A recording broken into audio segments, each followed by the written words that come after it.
this is a good segue into another pressing topic I've been wanting to talk about, and that's the whiteout, right? Because I feel like if we looked at the schedule right now and you said, okay, well, obviously you want the whiteout to be against Ohio State, but if you absolutely couldn't put it against Ohio State, you'd put it against Illinois, right?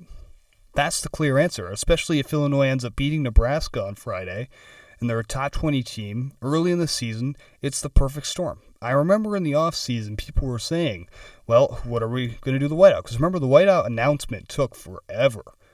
It was not like we didn't hear anything about the whiteout until like the very last second, essentially. And then we got the really disappointing news that it was against Washington.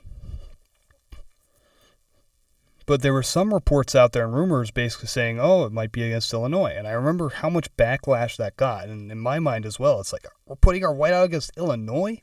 That's what this tradition has been relegated to?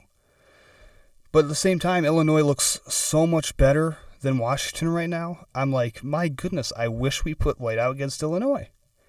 And the more you think about whiteout being against Washington, the more you realize how stupid it is. But if worst comes to worst, and you do end up having to have a sucky whiteout against Washington, maybe it'll open some eyes up. Maybe it'll show that Penn State needs to do something different.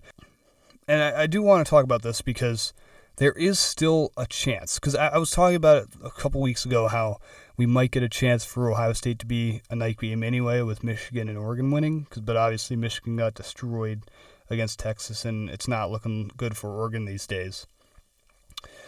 So it's 100% Oregon. It's 100% Ohio State. Penn State's going to be at noon on Fox Big Noon.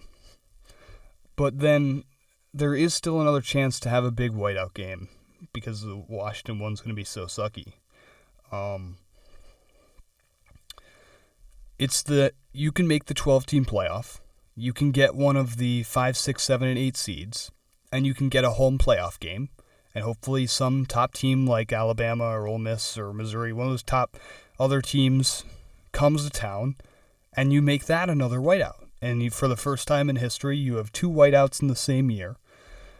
One of them was trash against Washington, and another one is awesome. And it's a playoff whiteout in State College. That would be hopefully one of the greatest whiteouts of all time. So I think that's the way Penn State saves himself. And then you think about it, well, how do you make the 5, 6, 7, or 8 seeds, right? Because then you got to start thinking about how you get there. Well, first off, it means you can't win the Big Ten. Because if you win the Big Ten, you're guaranteed in the top 4. So then you say, well, I really wanted to win the Big Ten, but I also want a home playoff whiteout. Well, you can't have both, unfortunately. So you say, okay, well, I want the whiteout more. So if we're not going to win the Big Ten, well, then what's the best way then to get to the 5, 6, 7, or 8 seeds? It probably means beating Ohio State in the regular season, going 12-0, and then losing in the Big Ten championship, whether that's to Ohio State again or to a team like Oregon, who knows.